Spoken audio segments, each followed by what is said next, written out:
All right, this one's going to be a pretty straightforward one because we're just going to be doing a color change because it looks like these margaritas look like they're a standard flavor, but what we really want is we want them to be strawberry. So the trick is, how do we select just the colors of the margaritas and then make them change colors? So that's what we see done over here, and so let's just go for it. So I'm going to pop over to this one, Command J, to bring my background up onto a new layer, and then what I like to do is, if I'm just trying to select just these, I'm actually going to go ahead and use my quick lasso tool to select around just the drinks.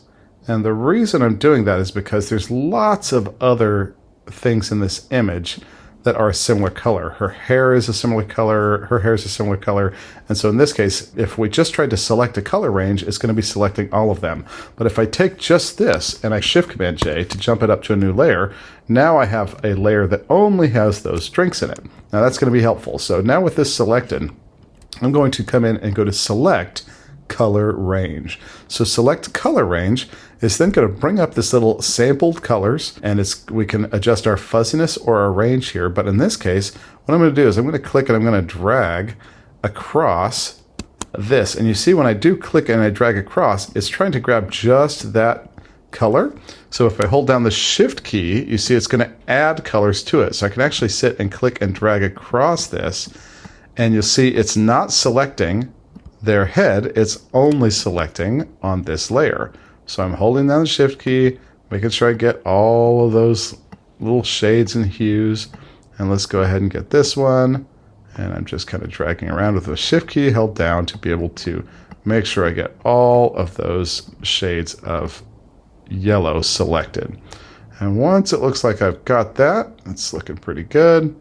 And now only my yellow is selected, and I can see it right there. Fantastic. So I could adjust the fuzziness or the range, but ultimately just holding down that Shift key and dragging around until you've got them all selected should be pretty good. So I'm going to hit OK. And now I can see that I've got a mask there created. Now, it didn't grab absolutely every single thing, so I could use my wand tool or my quick selection tool, but you see that that is no longer selecting the color range. So I'm going to undo that, and let's just see.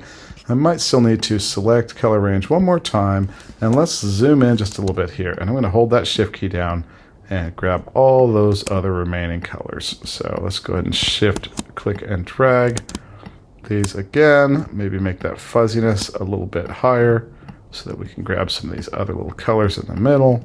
Still holding down my Shift key, maybe add a little bit more range so it gets even more of those. And now we're getting to a point where these colors are being selected more specifically.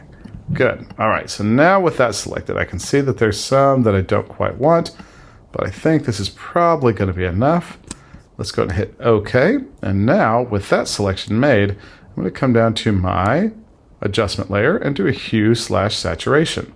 Now with this, I can go ahead and pull this hue down here towards the, let's make it look a little bit more like a strawberry margarita. I could punch that saturation up, and that's going to change those colors yet again. And once I kind of find that color that I'm looking for, I could also adjust their brightness, their darkness. And when we zoom back out to this place, we can turn that off and see the original, and turn it on and see how we've now switched to some strawberry flavored drinks. So that hue saturation and a good selection on this is going to make a world of difference in your ability to adjust these colors. I really don't want purple. I'm looking for more red. It's so hard to find. Where are you at? There we go. That's looking a little bit better. So let's pump that saturation up just a little bit more.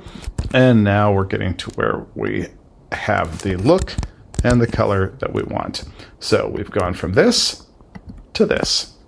All right, so that's our quick overview of selectively changing a single color.